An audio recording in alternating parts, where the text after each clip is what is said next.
أعوذ بالله من الشيطان الرجيم.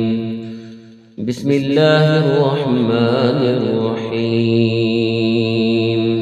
الرحمن علم القرآن خلق الإنسان علمه البيان. الشمس والقمر بحسبان والنجم والشجر يسجدان والسماء رفعها ووضع الميزان ألا تطغوا في الميزان وأقيموا الوزن بالقسط ولا تخسروا الميزان والأرض وضعها للأنام فيها فاكهة والنخل ذات الأكمام والحب ذو العصف والريحان فبأي آلاء ربكما تكذبان خلق الإنسان من صلصال كالفخار وخلق الجان من مارج من نار فبأي آلاء ربكما تكذبان رب المشرقين ورب المغربين فبأي آلاء ربكما تكذبان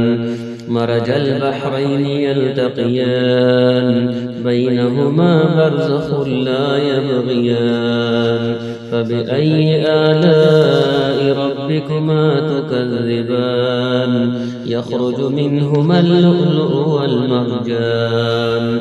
فبأي آلاء ربكما تكذبان وله الجوار المنشآت في البحر كالأعلام فبأي آلاء ربكما تكذبان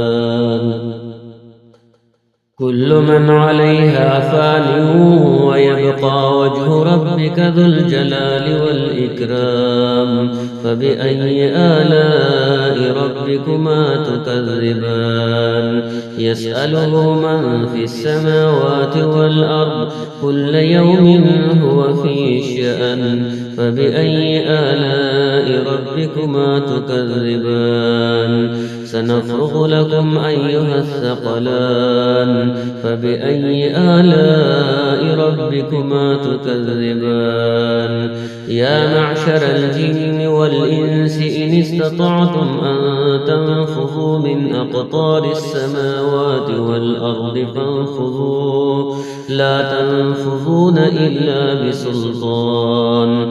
فبأي آلاء ربكما تكذبان يرسل عليكما شواظ من نار ونحاس فلا تنتصران فبأي آلاء ربكما تكذبان فإذا انشقت السماء فكانت وردة كالدهان فبأي آلاء ربكما تكذبان فيومئذ لا يسأل عن ذنبه إنس ولا جان فبأي آلاء ربكما تكذبان يعرف المجرمون بسيماهم فيؤخذ بالنواصي والأقدام فبأي آلاء ربكما تكذبان هذه جهنم التي يكذب بها المجرمون يطوفون بينها وبين حميم آن فبأي آلاء ربكما تكذبان ولمن خاف مقام ربه جنتان فبأي آلاء ربكما تكذبان ذواتا أفنان فبأي آلاء ربكما تكذبان فيهما عينان تجريان فبأي آلاء ربكما تكذبان فيهما من كل فاكهة زوجان فبأي آلاء ربكما تكذبان متكئين على فرش بطائنها من استبرق وجنى الجنتين دان فبأي آلاء ربكما تكذبان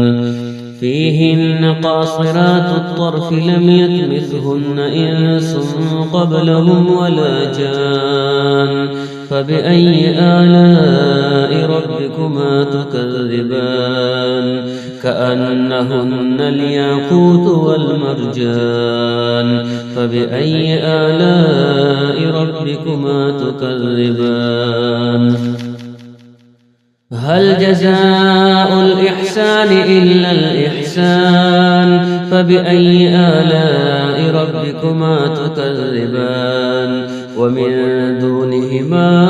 جنتان فبأي آلاء ربكما تكذبان مدهامتان فبأي آلاء ربكما تكذبان فيهما عينان نضاختان فبأي آلاء ربكما تكذبان فيهما فاكهة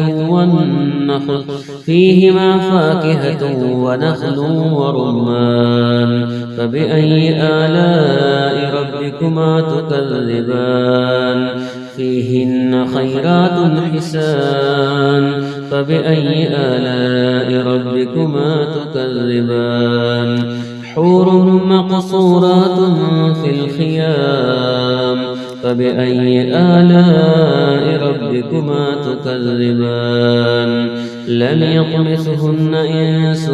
قبلهم ولا جان فبأي آلاء ربكما تكذبان متكئين على رفرف خضر وعبقري حسان فبأي آلاء ربكما تكذبان تبارك اسم ربك ذي الجلال والإكرام.